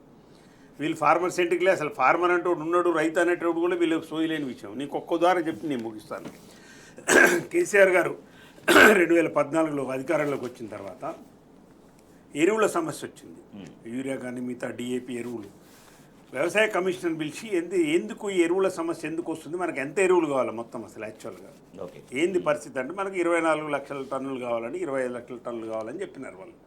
మరి ఎందుకు తీసుకోవట్లేదంటే అందరూ ఒకేసారి ఆర్డర్ పెడుతుంది సార్, ఒకే సీజన్లో పెడుతున్నారు కాబట్టి వాళ్ళు కేంద్ర ప్రభుత్వం ఇవ్వట్లేదు అంటే మనం అన్ సీజన్లో కొంటాం. ఏంటి ప్రాబ్లం ఏంటి, మనకు మేలో కావాలి, ఇప్పుడు జూన్లో కావాలి, డిసెంబర్లో కొనుక్కొని పెట్టుకుందాం. మనకు కావాల్సిన 24 లక్షల టన్నులు 30 లక్షల టన్నులో కొని పెట్టుకుందాము. సీజన్ రాగానే వాళ్ళకి ఇచ్చేయచ్చు కదా హాయిగా రైతులకు. అంటే మన దగ్గర గోడౌన్ కెపాసిటీ 4 లక్షల టన్నులే ఉంది సార్. అంటే ఇప్పుడు గోడౌన్ కెపాసిటీ పెంచితే మీరు అన్ సీజన్లో కొనుగోలు రైతులకు ఫ్రీ ఇవ్వగలుగుతారని కేసీఆర్ గారు ఇవ్వచ్చు సార్ అన్నారు. 21 లక్షల టన్నుల గోడౌన్ కట్టింది కేసీఆర్ గారు. అందుకని రాష్ట్ర వ్యాప్తంగా కట్టి డిసెంబర్లోనే 6 నెలల ముందు 4 నెలల ముందే మొత్తం ఎరువులన్నీ కొని గోడౌన్లు పెట్టిండ్రు. అందుకే మీకు సీజన్ రాగానే ప్రతి సెంటర్ నుంచి కూడా రైతులకు ఎక్కడ కూడా ఎరువులకు ఆలస్యం ఇబ్బంది జరగకుండా ఈవెన్ distribution రైతు జరిగిపోయింది. వేదికలు కూడా బస్తాలు కూడా బంగ్లాదేశ్ నుంచి ఆర్డర్ తీసుకొని అక్కడి నుంచి ఆర్డర్ పెట్టి 1 year ముందే ఆర్డర్ పెట్టి తీసుకున్న ఘనత ఉంది కేసీఆర్ గారి పరిపాలనలో. ఎరువుల విషయంలో శ్రద్ధ తీసుకుంటూ, కొనుగోలు విషయంలో శ్రద్ధ తీసుకుంటూ, పేమెంట్ విషయంలో కూడా ఇప్పుడు నెల 15 రోజులు ఇంత రైతులకు ఒక్కరికి పేమెంట్ రావట్లేదు. వారం రోజుల్లో ప్రభుత్వము ఇప్పుడు వీళ్ళు తీసుకున్న దానికి ఏమైందంటే ఎఫ్సిఐ కేంద్ర ప్రభుత్వానికి పెట్టాలి కదా, మళ్ళీ ప్రభుత్వం మళ్ళీ కేంద్ర ప్రభుత్వం డబ్బులు ఇచ్చే వరకు 6 నెలలు అవుతుంది. ఈ 6 నెలల కాలంలో వడ్డీ కొన్ని వేల కోట్ల రూపాయల వడ్డీ అయినప్పటికీ కూడా మనం ప్రభుత్వం ఫస్ట్ రైతుకి ఇచ్చేయాలని చెప్పి కేసీఆర్ గారు అప్పుడు మొత్తం రైతులకు పేమెంట్ చేసి ప్రతి గింజ కొన్నాం, పెసళ్ళు, కందులు ప్రతిదీ కొన్నాం. 27,000 కోట్లు ఖర్చు పెట్టిండండి. ఒక్కొక్క సంవత్సరం 22,000 కోట్లు ఖర్చు పెట్టిండు కేసీఆర్ గారు. మీకు ఆ సోయి లేదు, ఒక విధానం లేదు, బస్తాలు ఎప్పుడు కొనాలో తెలియదు, ఎరువులు ఎప్పుడు తెచ్చుకోవాలో తెలియదు, ఏది లేదు మీకు. ఎంతసేపు ఉన్నా డబ్బులు ఎట్లా సంపాదించుకోవాలి, ఇక మళ్ళీ వచ్చేది లేదు, సచ్చేది లేదు. ఇక రేవంత్ రెడ్డి గారు చేసిన మేలు కాంగ్రెస్ పార్టీకి చాలా ఉంది. ఒక 20 సంవత్సరాల వరకు మళ్ళీ ఎవడు కాంగ్రెస్ పార్టీకి ఓటేయమనేది ప్రజలు స్పష్టంగా చెప్తున్నారు. చిన్న మామూలు చదువుకోని వాళ్ళు కూడా చెప్తున్నారు. మరి 20 సంవత్సరాలు పోతుంటారు కాబట్టి మరి ఎంత ఉంటే దీపం ఉన్నప్పుడే ఇల్లు చక్క పెట్టుకోవాలన్న పద్ధతిలో ప్రతి మంత్రి ఇదే ఉంది. Right, okay. పాలన గాలికి వదిలేసినారు. ఎస్ దత్తాత్రేయ గారు, అంటే 70% కంటే ఎక్కువ మంది మొత్తం వ్యవసాయం పైన ఆధారపడేటువంటి రైతాంగం ఉంటుంది. అటువంటి ముఖ్యమైన రంగాన్ని వారు అన్నట్టుగా మొత్తం ముందు నుంచే ప్లాన్ చేసుకోవాలి. ఏ నెలలు ఏమేమి సమకూర్చుకోవాలి, తర్వాత సమయం వచ్చినప్పుడు ఎక్కడెక్కడ అవన్నీ డిస్ట్రిబ్యూషన్ చేసుకొని పక్కా ప్రణాళిక ఉండి వర్కౌట్ చేసుకోవచ్చు. అది రాజేష్ గారు, వ్యవసాయం అనేటువంటిదే తెలంగాణ రాష్ట్రానికి అతిపెద్ద వనరు. ఎక్కువ శాతం నిరుద్యోగులు, అంటే మనం ఏమో కూడా ప్రచండ నిరుద్యోగం అని చెప్తాము. ఒకే కుటుంబంలో ఉన్నటువంటి మంది ఎక్కువ మంది దేని మీద ఆధారపడి జీవనాన్ని కొనసాగిస్తారంటే మన గ్రామీణ ప్రాంతాల్లో వ్యవసాయం మీద ఆధారపడి జీవనాన్ని కొనసాగిస్తారు. అత్యంత ఎక్కువ జనాభా ఆధారపడ్డ వ్యవసాయ శాఖకు సంబంధించినటువంటి అంశాలలో తక్షణ నిర్ణయాలు తీసుకోవాలి. ఇవాళ తెలంగాణ రాష్ట్రంలో కేసీఆర్ గారి ప్రభుత్వంలో రైతులని కంటికి రెప్పలా కాపాడుకోవాల్సిన అవసరం ఉంది. ఎందుకంటే రైతులే మన తెలంగాణ రాష్ట్రానికి అన్నం పెట్టేటువంటి అన్నదాతలు. వాళ్ళ ఏడుపు కానీ వాళ్ళ కష్టాలు కానీ మన ప్రభుత్వానికి తగలకూడదని చెప్పి కేసీఆర్ గారు పెద్ద ఎత్తున తెలంగాణ రాష్ట్రంలో రైతు వేదికలు నిర్మాణం చేసిండు. ఒక ఉద్యమం లాగాను ఏ 2-3 గ్రామాలకు కలిపి ఒక రైతు వేదిక అంత అద్భుతంగా కొన్ని గ్రామాలకైతే సెక్టార్లకు ఇచ్చేసిండు. అంటే ఇంత అద్భుతంగా రైతులను కంటికి రెప్పలా కాపాడుకున్నాడు. ఇంకోటి పైపుల విషయంలో వ్యవసాయంకి సంబంధించినటువంటి స్ప్రింక్లర్లు, పైపులు సకాలంలో డైరెక్ట్గా వెళ్ళేసి సహకార బ్యాంకులో వచ్చి తెచ్చుకునేటువంటి పరిస్థితులు ఏర్పాటు చేశారు. టార్పెన్స్ అంటే నేను కూడా ఇప్పుడు మా నాన్న కూడా వ్యవసాయం చేయడం మానేసిండు 70 సంవత్సరాలు. కానీ మాకున్నటువంటి వ్యవసాయ భూమిలో కూడా మాకు రావాల్సిన ప్రతిదీ కూడా కేసీఆర్ గారి ప్రభుత్వంలో తక్షణం వచ్చినాయి. ఇవాళ రైతు బంధు విషయంలో ఏనాడు ఆగలేదు, రైతు రుణమాఫీ ఏ రోజు ఆగలేదు, రైతులకు రావాల్సినటువంటి పెట్టుబడి సహాయాలు కూడా మిగతా పనిముట్ల విషయంలో కానీ ప్రోత్సాహకాలు కానీ ఏది ఆగకుండా అంత కంటికి రేపలా కాపాడుకుంటే ఒకేసారి 16 నెలల్లో ఈ విధ్వంసం ఏంది, రైతుల కన్నీటి గోసేంది, వాళ్ళు ఎందుకు ఊరేసుకొని చావాల్సిన పరిస్థితి ఏర్పడుతుంది తెలంగాణ రాష్ట్రంలో. రైతులు చనిపోతుంటే కూడా ఒక్క సమీక్ష లేదు. చనిపోయినటువంటి కుటుంబాల పరిస్థితులు ఏ విషయంలో చనిపోయారని చెప్పేసి నిజ నిర్ధారణ చేయడం కానీ, వాళ్ళని పరామర్శించడం కానీ, వాళ్ళ స్థితిగతులను తెలుసుకోవడం కానీ ఏ ఒక్కరైనా చేస్తా ఉన్నారా? అందాల భావాలు, ఆర్భాటాలు, ఎక్కడ అడ్రస్ కూడా చేయట్లేదు ప్రభుత్వం. జరుగుతున్నటువంటి ఒక ఆందోళన కూడా ప్రభుత్వం నుంచి పెద్ద స్థాయిలో వ్యక్తం ఇది మీరు మాట్లాడారు కాబట్టి చెప్తాను. దీని మీద కేసీఆర్ గారు స్పందించినప్పుడు ఆయన ముఖ్యమంత్రి రేవంత్ రెడ్డి గారు ఏమన్నారు, ఎవరు చనిపోయిన లిస్టు ఉంటే మాకు పంపండి అన్నాడు. 48 గంటల లిస్టు పంపి 24 గంటలు మొత్తం లిస్టు పంపించారు. 260 మంది వాట్సాప్ కాల్ వేపిస్తే ఏమైంది మరి ఇప్పుడు 265 మంది లిస్టు ఆ రోజుల్లో పంపిస్తేనే 6 నెలల్లో పంపిస్తేనే ఇంతవరకు అతి లేదు గతి లేదు. ఎవరికి నువ్వు రైతు బీమా ఇస్తున్నావు? ఏమీ లేదు. అంటే ఏంది ఇప్పుడు 9.5 సంవత్సరాల కేసీఆర్ గారి పరిపాలనలో వ్యవసాయ రంగాన్ని ప్రాధాన్యత క్రమంలో తీసుకొని 4.5 లక్షల కోట్లు ఖర్చు పెట్టింది కేసీఆర్ గారు. ప్రాజెక్టుల మీద 1,27,000 కోట్లు పెట్టినాం. ఉచిత కరెంట్ 69,000 కోట్లు పెట్టినాం. ధాన్యం కొనుగోలుకు పెట్టినాం. ఇప్పుడు మీరు ఈ 17 నెలల్లో రైతుల మీద అసలు ఏం ఖర్చు పెట్టారో చెప్పండి, ఏం చేసారో చెప్పండి. రైతులకు మీరు ఇస్తానన్న హామీలలో ఏమి నెరవేర్చారో చెప్పండి సంపూర్ణంగా. ఒక్కటి, రైతు రుణమాఫీ సంపూర్ణంగా చేయరైతుని. రైతు భరోసా అసలు దిక్కులేదు. ఇంత 3 ఎకరాలు 4 ఎకరాలు దాటలేదు. ఒక రైతుకు 2 చోట్ల ఉంటే ఒకేదానికి ఇస్తున్నారు, మళ్ళా అది కూడా ఇవ్వట్లేరు. పెన్షన్లు అటేవా, ఏది చేయరైతుని. ఏమైనా డబ్బు సంపాదన మీద పడి పరిపాలన గాలికి వదిలేసి ఆల్రెడీ అయిపోయిందండి. రేవంత్ రెడ్డి గారు, ఉత్తమ్ కుమార్ రెడ్డి గారు జాగ్రత్తగా ఉండండి, ఒళ్ళు బగిలేది మీకు దగ్గర పడ్డది. ఇప్పుడు ఏ మంత్రులు ఎమ్మెల్యేలు నియోజకవర్గాన్ని పోవడానికి భయపడుతున్నారు. పెద్ద ఎత్తున పోలీసులను తీసుకొని పోతున్నారు. ఇప్పుడు ఎంటబడి తరుముతున్నారు ఒక్కొక్కళ్ళని. అందరు రోడ్ల మీదకి వచ్చి మీ అంగీలు చింపే కాడికి వచ్చింది వ్యవహారం. ఇప్పటికైనా జాగ్రత్తగా ఒళ్ళు దగ్గర పెట్టుకొని పని చేయవలసిందిగా విజ్ఞప్తి. సో ఇటువంటి ఆత్మహత్యల్ని రోజువారీ వార్తల్లాగానే చూస్తున్నారా? అసలు నిజంగా ఎందుకు మరి ప్రభుత్వం స్పందించట్లేదు? ఇట్లా రోజు ఒకరి చొప్పున దాదాపు 500 నెంబర్కు చేరుతుంది.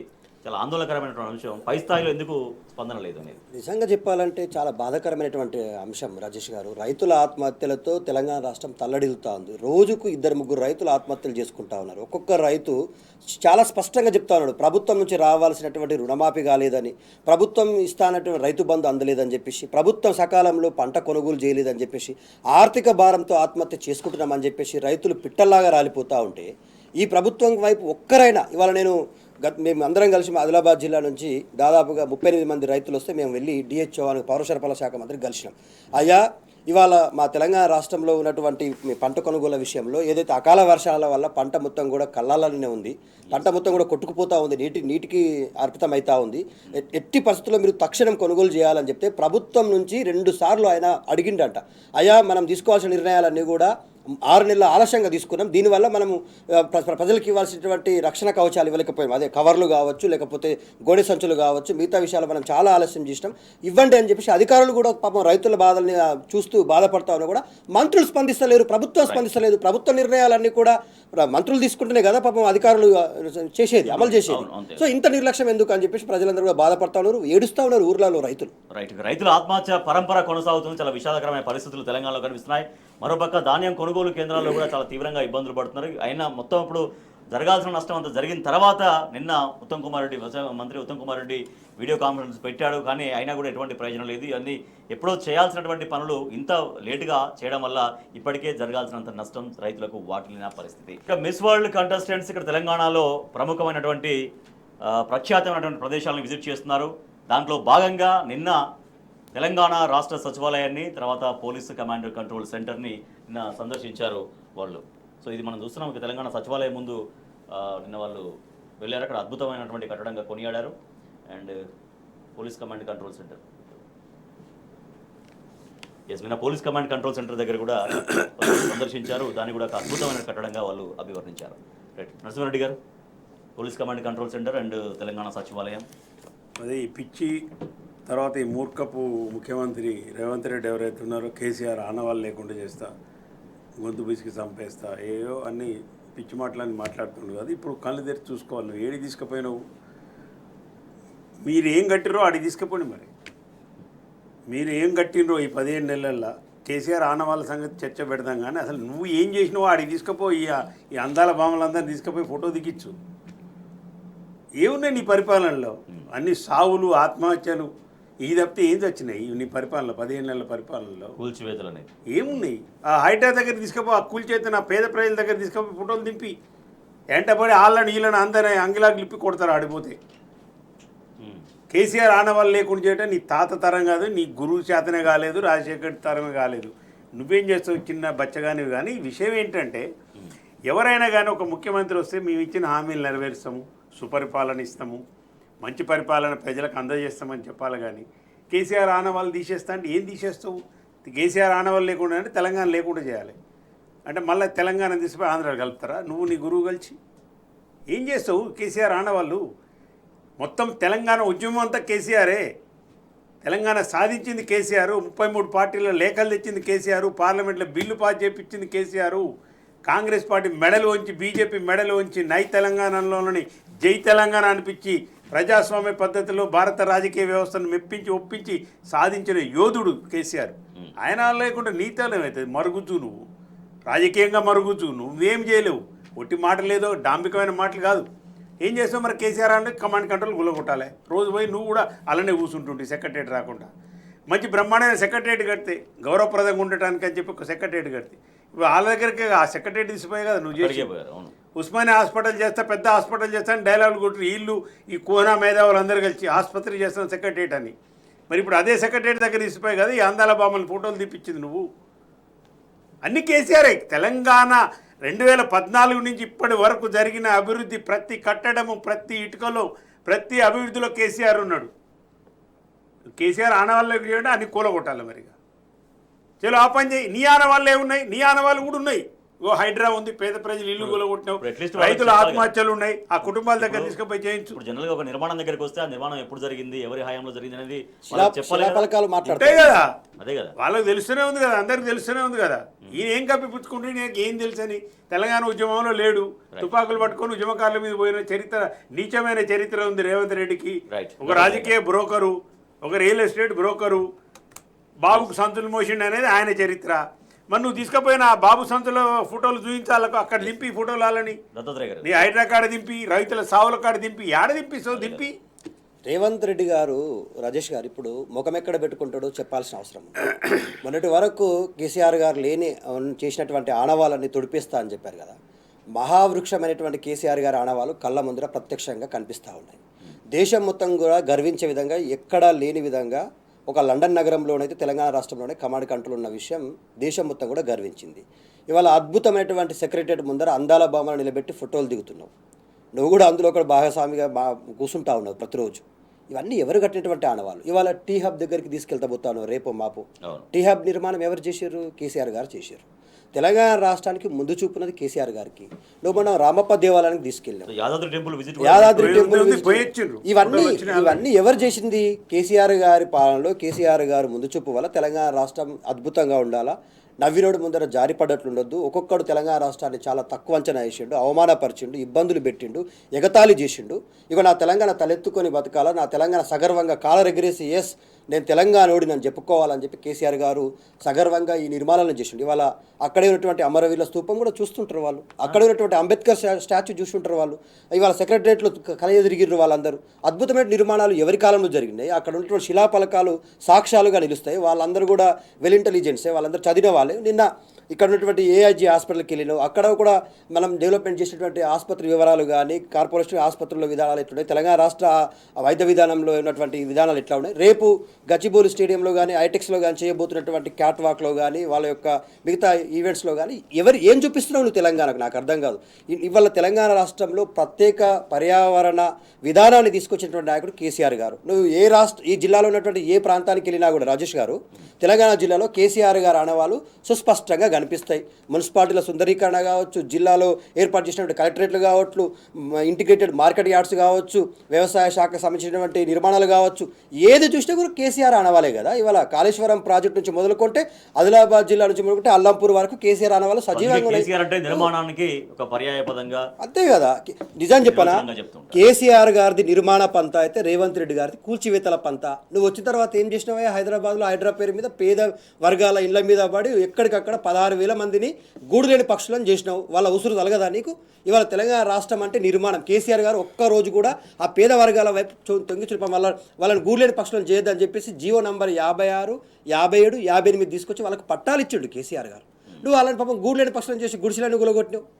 ఎంత దుర్మార్గమైనటువంటి చర్య నీది. కూల్చివేతల పంత అయితే కేసీఆర్ గారిది నిర్మాణ పంత అని స్పష్టమైపోయింది. ఇవాళ అందాల పోటీలకు వచ్చినటువంటి వాళ్ళే గారు అంతర్జాతీయ స్థాయి సమీక్షలు సమావేశాలను ఎక్కడ పెడుతున్నావు? కమాండ్ కంట్రోల్ రూమ్లో పెడుతున్నావు. ఎవరు కట్టింది అది? కేసీఆర్ గారు నిర్మించింది. ఎంత ముందు చూపుంటే నిర్మించిండు, ఎంత దూరదృష్టితో నిర్మించిండు. భవిష్యత్ తెలంగాణ ఎంత అద్భుతంగా ఊహించుంటాడు.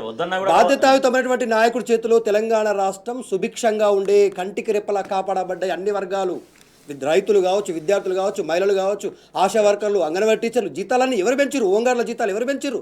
తెలంగాణ రాష్ట్రంలో ప్రతి పౌరుడు ఎస్ నేను కేసీఆర్ గారి నాయకత్వంలో బ్రతుకుతున్నా, కేసీఆర్ గారి పాలనలో సుభిక్షంగా ఉండాలని తలెత్తుకొని చెప్పిండు. నువ్వు వచ్చిన తర్వాత విధ్వంసమే కదా, విక్రమతాండమే కదా నువ్వు చేస్తున్నాయి అని కూడా కూల్చివేతలే కదా. సో అక్కడికి వెళ్తే డెఫినెట్గా దాని నేపథ్యం, ఆ నిర్మాణ నేపథ్యం చెప్పాల్సి వస్తుంది. ఆ నేపథ్యం వద్దనుకున్నా కూడా చెప్పాల్సి వస్తుంది. టైంలో పలానా నాయకుడు టైంలో ఇది నిర్మాణం జరిగింది, పలానా రాజు టైంలో నిర్మాణం జరిగిందని చార్మినార్ కావచ్చు, గోల్కొండ కావచ్చు, ఏదైనా కూడా చెప్పాల్సి వస్తుంది. సో ఆటోమేటిక్గా మరి చెప్పి ఉంటారు కదా. అదే ఇప్పుడు ఈ అందాల బామలే కాదు, ఎవరు వచ్చినా అడిగి తీసుకుపోతారండి. ఇప్పుడు నువ్వు విదేశీ ప్రతినిధులు వస్తారు, ఒక పెట్టుబడిదారు వస్తాడు ఎక్కడి నుంచో, విదేశం నుంచి వస్తే సెక్రటరియట్లాగా నువ్వు కూర్చోబెట్టేది. మరి ఈ సెక్రటరియట్ వద్దన్నావు కదా, సెక్రటరియట్ ప్రజాధనం వృధా చేస్తుండన్నావు, దాంట్లో అడుగు పెట్టనంటివి. ఇప్పుడు తీసుకుపోయి అక్కడేగా నువ్వు చూపించేది. కేసీఆర్ ఆనవాళ్ళు లేకుండా చేయటం, తెలంగాణ చరిత్రే కేసీఆర్. తెలంగాణలో చరిత్ర సృష్టించండి కేసీఆర్. కాబట్టి కేసీఆర్ లేని తెలంగాణ ఊహించటము, కేసీఆర్ లేని తెలంగాణ గురించి మాట్లాడటం అనేది అది Impossible. పిచ్చి ప్రేలాపనలు తప్పితే మూర్ఖుడు అంటారు, పిచ్చోడు అంటారు, ఏముంటారు అంతకంటే ఎక్కువ మనం. ఇరిగేషన్ బిల్లులు ఇవ్వద్దు అంటూ ఫైనాన్స్ డిపార్ట్మెంట్కు ఆంక్షలు విధించింది సీఎం అంటూ ఈ వార్త చూస్తున్నాం. సో ఇప్పటికే చిన్న కాంట్రాక్టర్లు తమ బిల్లుల కోసం ప్రదక్షిణలు చేస్తూనే ఉన్నారు. ఇటీవల 20% కమిషన్ అడుగుతున్నారంటూ చాలా బహిరంగంగా ఆరోపణ చేస్తూ స్వయంగా డిప్యూటీ సీఎం బట్టి విక్రమార్క ఛాంబర్ ముందు కూడా సచివాలయంలో వాళ్ళు ఆందోళన చేసినటువంటి పరిస్థితి. నరసింహారెడ్డి గారు, ఇరిగేషన్ బిల్లులు ఆపేయండి అంటూ సీఎం నుంచి వచ్చినటువంటి ఆదేశాలు. సో వాళ్ళ ఆ చిన్న కాంట్రాక్టర్లకు ఆ పెద్ద కష్టాలు ఎట్లా తీరాలంటూ వాళ్ళు మదన పడుతున్నటువంటి పరిస్థితి. ఇప్పుడు కేసీఆర్ గారి పరిపాలనలో ఏమైందంటే వ్యవసాయం ప్రాధాన్యత క్రమంలో మనకు అలొకేటెడ్ వాటర్ని కూడా మనము యూజ్ చేసుకోలేకపోతున్నామని చెప్పి వారు నీళ్ళ మీద విషయం మీద బాగా సీరియస్గా ఉండి నీళ్లు నిధులు నియామకాలకు సంబంధించి ఫస్ట్ మన నీళ్లు మనం వాడుకోవాలని గోదావరిలో పోతున్న వాటర్ కానీ కృష్ణాలో మనకున్న వాటర్ ప్రాజెక్టులు కట్టారు. దానికి సింహభాగంలో బడ్జెట్లో సింహభాగం దానికి కేటాయించిన ఒక్కొక్క సంవత్సరం 22,000 కోట్లు 30,000 కోట్లు కేటాయించి ఎప్పటికప్పుడు బిల్లు చెల్లిస్తేనే కదా కాంట్రాక్ట్కి పనిచేసేది. ఇప్పుడు వచ్చిన వీళ్ళు ఏం లేదు. ఇప్పుడు పాలమూరు రంగారెడ్డి ఉదాహరణ చెప్తారు. 90% అయిపోయిందని మీ నివేదికలో మీరే శ్వేతపత్రాల్లో అసెంబ్లీలో చెప్పిండ్రు. ఇదే ఉత్తమ్ కుమార్ రెడ్డి చెప్పిండు. 10% ఉంది మేము చేసేస్తామని చెప్పినాడు ఆయన. ఇప్పుడు ఆ 10% ఏం మిగిలినాయి? డిస్ట్రిబ్యూటరీ కెనాల్ మిగిలినాయి, చిన్న ర్యాంపులు మిగిలినాయి, అవి కట్టాలి. ఇప్పుడు ఈ చిన్న కాంట్రాక్టర్కు నువ్వు బిల్లు చెల్లించకపోతే ఆ డిస్ట్రిబ్యూటరీ కెనాల్ ఎవరు చేయాలి? నువ్వు బిల్లు చెల్లించొద్దన్నావు. 1 కోటి 2 కోట్లు 3 కోట్లు 4 కోట్లు ఉన్న వాళ్ళు ఏం చెల్లించరు. మెగా కృష్ణాడి ఒక్క పైసా ఆగదు, 1000 కోట్ల రూపాయలు. ఇప్పుడు ఆల్రెడీ రాకముందే ఇప్పుడు కొడంగల్ నారాయణపేట లిఫ్ట్ ఇరిగేషన్కు ఆల్రెడీ 1,700 కోట్ల 4,500 కోట్లు అవసరం లేని ప్రాజెక్టు ఆల్రెడీ అడ్వాన్సులు ఇస్తుంది దానికి సంబంధించి. ఇక అంతకుముందు రైతు బంధుకి వేసిన 6,500 కోట్లు వీళ్ళిద్దరే పంచుకోండి, మెగా కృష్ణాడి అండ్ పొంగులేటి వాళ్ళు. ఇప్పుడు వాళ్ళకైతే బిల్లుడు సెలెక్టెడ్ అంటే ఎక్కడ కమిషన్ వస్తుంది? చిన్న కాంట్రాక్ట్ కమిషన్ ఇవ్వలేడు, అయినా పాపం వాళ్ళు బతికి సచ్చి ఇచ్చుకోవాల్సి వస్తుంది. ఎందుకు ఇప్పుడు సీఎం వాళ్ళు ఆర్డర్ చేయవలసి వచ్చిందండి? ఇరిగేషన్ బిల్లులు పెండింగ్. పోనీ ఏం బిల్లులు పెండింగ్ ఉన్నాయి? ఏం బిల్లులు పే చేస్తున్నావు నువ్వు? ఫీజు రియంబర్స్మెంట్ పైసలే లేవు. హాస్టల్ విద్యార్థులకు మెను ఫుడ్ పాయిజన్ అయి చచ్చిపోతున్నా కూడా మంచి ఆహారాన్ని అందించలేకపోతున్నావు, ఆహార పదార్థాలని. ఎక్కడ బిల్లులు పే చేస్తున్నావు? ఏమైనా బడా కాంట్రాక్టర్లకు నీ కమిషన్ వచ్చేదాంట్లే రైతు బంధు ఇస్తే వాళ్ళు కమిషన్ ఇయ్యరు కాబట్టి వాళ్ళకు బంధు. ఇక తులం బంగారం సంగతి అది కళ్యాణ లక్ష్మి ఆగిపోయింది, ఎందుకంటే మహిళలు ఇవ్వలేరుగా కమిషను. నీకు పొంగులేటి కమిషన్ ఇవ్వగలుగుతాడు, మెగా కృష్ణాడి కమిషన్ ఇవ్వగలుగుతాడు కాబట్టి పెద్ద పెద్ద కాంట్రాక్టుల బిల్లులని ఆ వచ్చిన కొద్ది ఆదాయం తగ్గిపోయింది. ఆయన వరంగల్ మీటింగ్లో చెప్పి 71,000 కోట్ల ఆదాయం తగ్గిందని. ఒక్క రిజిస్ట్రేషన్ శాఖలనే దరిదాపు 14,000 కోట్లు ఉంటే వీళ్ళు 18,000 కోట్లు పెడితే అలా సగం కూడా రాలేదు, 7,000 కోట్లు కూడా రాలేదు. దాన్ని బాగు చేసుకోబోయి నువ్వు ఆదాయాన్ని పెంచుకోవాలి, కాంట్రాక్టర్ బిల్లులు ఇస్తేనే కదా వర్కులు జరిగేది. ఫైనల్ ఎవరు నష్టపోతుంది? ఇప్పుడు ఇరిగేషన్ నువ్వు ఆపేస్తే రైతులు నష్టపోతారు, రైతులు నష్టపోతారు కదా. ఇరిగేషన్ శాఖ అనేది మాకు అత్యంత ప్రాధాన్యం అని అనేక వేదికల మీద చెప్తుంటారు, కానీ కేవలం పెద్ద కాంట్రాక్టర్లకే బిల్లులు వస్తున్నాయి, దాంతో చిన్న కాంట్రాక్టర్లు తీవ్ర ఇబ్బందులు. ఇరిగేషన్ శాఖని ఒక ఆర్థిక వనరుగా మార్చుకున్నారండి రెవెన్యూ శాఖ మంత్రి పొంగులేటి శ్రీనివాసరెడ్డి గారు. ఆయన సొంత బిల్లుల కాడికి వచ్చేసరికి ముఖ్యమంత్రి గారి దగ్గరికి వెళ్ళేసి ఉటావుటిన ప్రభుత్వం వచ్చిన 15 రోజులకి ఆ బిల్లులు అన్నీ కూడా క్లియర్ చేయించుకున్నారు. రాఘవ కన్స్ట్రక్షన్స్కు, మెగా కన్స్ట్రక్షన్స్కు బిల్లులు అన్నీ రిలీజ్ చేయించుకున్నారు. మరి చిన్న కాంట్రాక్టర్లు ఏం కావాలి ఇప్పుడు? వాళ్ళు మీరు 20% ఇస్తే తప్ప మేము బిల్లులు క్లియర్ చేయమని చెప్పి మొండికేసి కూర్చుంటే సెక్రటరియట్ చుట్టూ ప్రదక్షిణలు చేస్తూ సెక్రటరియట్ బయటకు వచ్చి ఆ పార్కులో కూర్చొని కన్నీటి పర్వంతం అవుతూ ఉన్నారు. అటు వడ్డీలు పెరిగిపోతూ ఉన్నాయి, అప్పు తీసుకొచ్చి మేము పనులు పూర్తి చేసినాము, ఆ వడ్డీల భారం భరించలేకపోతా ఉన్నాము, వడ్డీల భారం పెరుగుతూ ఉంది. అదే తనకు మించిన భారం అవుతా ఉందంటే మీకు 20% అంటే మాకు వచ్చే లాభం ఎంత ఉంటుంది? రూపాయి మిగిలేదు కాక ఉల్టా మేము అప్పు చేసి కట్టాల్సిన పరిస్థితి ఏర్పాటు అవుతున్నదని కన్నీటి పర్వంతం అవుతా ఉన్నారు చిన్న కాంట్రాక్టర్. ఎందుకని 2023-24 సంవత్సరంలో 1,294 పనులకు మనం క్లియరెన్స్ ఇచ్చాం. అవి 473 పనులు కొంచెం పెండింగ్లో ఉండే, వాటిని పూర్తి స్థాయిలో 2024-25 సంవత్సరంలో జనవరి వరకు దాదాపుగా 1000 పనులు చేపట్టేందుకు ఆమోదం తెలిపారు. మరి 750 పనులు ఎందుకు పెండింగ్లో ఉన్నాయి? ఇప్పటి వరకు 1000 పనుల్లో 750 పనులు పెండింగ్లోనే ఉన్నాయి. మీరు బిల్లు క్లియర్ చేయకపోతే పనులన్నీ ఆగిపోతాయి కదా. చిన్న చిన్న కలవాటు నిర్మాణాలు, రోడ్ల డ్యామేజ్ కావచ్చు, లేకపోతే అనుసంధానం చేసే కాలువలు కావచ్చు, చిన్న నీటి వనరులకు సంబంధించిన చిన్న నీటి పారుదల శాఖకు సంబంధించిన అంశాలు, చిన్న కాంట్రాక్టర్లు ఉంటారు పాపం. వాళ్ళు 20 లక్షల నుంచి మొదలుకుంటే 2 కోట్లు 3 కోట్ల వరకు పనులు చేసిన వాళ్ళు ఉంటారు. వాళ్ళ పొట్టను కూడా కొడితే నీకేమొస్తుంది చెప్పు? వాళ్ళు పాపం అంతా నిజామాబాద్ ఆదిలాబాద్ నుంచి కార్లు వేసుకొని కిరాయిలు పెట్టుకొని వాళ్ళకు సాయం చేసిన వాళ్ళని తీసుకొచ్చి నేను నమ్ముతలేవు కదా నన్ను, సెక్రటరీలో నేను ఆఫీసర్ దగ్గర నిలబడతా చూడు ఏం మాట్లాడుతారని వాళ్ళని సాక్షులుగా పెట్టి మరి వాళ్ళని ఒప్పించే ప్రయత్నం చేస్తున్నారు పాపం. అరణ్య రోదన రాజేష్ గారు కాంట్రాక్టర్లు అది పాపం. నా మిత్రుడు ఒక ఆయన పాపం సర్పంచ్గా పనిచేసిండు. ఆదిలాబాద్ జిల్లా దేవాపూర్ గ్రామానికి అబ్దుల్లా అని చెప్పేసి నా చిన్ననాటి మిత్రుడు. ఆయన పాత బిల్లులు పెండింగ్లో ఉన్నాయని చెప్పేసి నన్ను అడుగుతున్నాడు, ఎవరైనా నీకు తెలిసిన వాళ్ళు ఉంటే జర చేపించి పెట్టరాదు, నాకు చాలా ఇబ్బంది అవుతుంది, పాత బిల్లులు పెండింగ్లో ఉన్నాయని చెప్పేసి అప్పు తెచ్చి మరీ డెవలప్మెంట్ చేసిండు, రోడ్లు వేసిండు, సెంట్రల్ రైటింగ్ సిస్టమ్ పెట్టిండు, మన మురికి కాలువలు కట్టిండు, మళ్ళీ పారిశుద్ధ్యాన్ని మెయింటైన్ చేసిండు. ఇవన్నీ బిల్లులు భారం కదా, ప్రజల ముందర వాళ్ళు ఇబ్బంది పడలేరు కదా. ప్రతి దాంట్లో ఇరిగేషన్కు కొన్ని ఓఎండ్ఎం అంటే ఆపరేషన్ అండ్ మెయింటెనెన్స్ బడ్జెట్ ఉంటుంది. అంటే ప్రాజెక్టులు చిన్న చిన్న ప్రాజెక్టుల గేట్లు పోవటం కానీ, చెరువులకు సంబంధించి కానీ, స్లూయిస్ పోవటం కానీ, వర్షాకాలం వచ్చి కొన్ని కొట్టకపోయిన వాటికి అవి కంపల్సరీ రిపేర్ చేయాలి. లేకపోతే ఏమైతే మళ్ళీ నీళ్ళు వస్తే ఆగవాయి, నీళ్ళు కిందికి వెళ్ళిపోతాయి, చెర్ల కెపాసిటీ తగ్గిపోతుంది. ఆ ప్రాజెక్టులు గేట్లు పెట్టకపోతే ఆ ఆపరేషన్ గీజింగ్ అంతా చేసుకోవాలి. వాటి డబ్బులు కూడా దరిద్రం రిలీజ్ చేయట్లేదు. ఇప్పుడు చిన్న చిన్న కాంట్రాక్టులు, ఒక గేట్ పెట్టే కాంట్రాక్టరు, గేటుకు గ్రీజు కొట్టే కాంట్రాక్టర్ బహుశా ఏముంటుందండి వాళ్ళ బడ్జెట్, అవి కూడా కేటాయించబోతే చేసిన డబ్బులు ఏవైతే వాడు మళ్ళీ ఎట్లా చేయాలి. దీని ద్వారా తెలంగాణ రైతాంగం చాలా పెద్ద ఎత్తున నష్టపోయే అవకాశం ఉంటుంది. ఇప్పటికైనా ప్రభుత్వం కళ్ళు తెరవాలి. ఇరిగేషన్ శాఖలో పూర్తిగా చిన్న కాంట్రాక్టర్ని నిర్లక్ష్యం చేయడంతో చిన్న నీటి వనరులు ఏవైతే ఉంటాయో అక్కడ చేయాల్సినటువంటి పనులు మొత్తం ఆగిపోవడం, వాళ్ళు తీవ్రంగా ఇబ్బందులు పడడం, వాళ్ళు అప్పుల పాలుగా అవుతున్నటువంటి ఒక దయనీయమైన పరిస్థితులు చిన్న కాంట్రాక్టర్లో కనిపిస్తున్నాయి. Thank you so much doctor Elchala Dattatreya garu. Thank you so much Onada Simhareddy garu. ఇది వాటి వార్తలు వాస్తవాలు. చూస్తూనే ఉండండి టీ న్యూస్.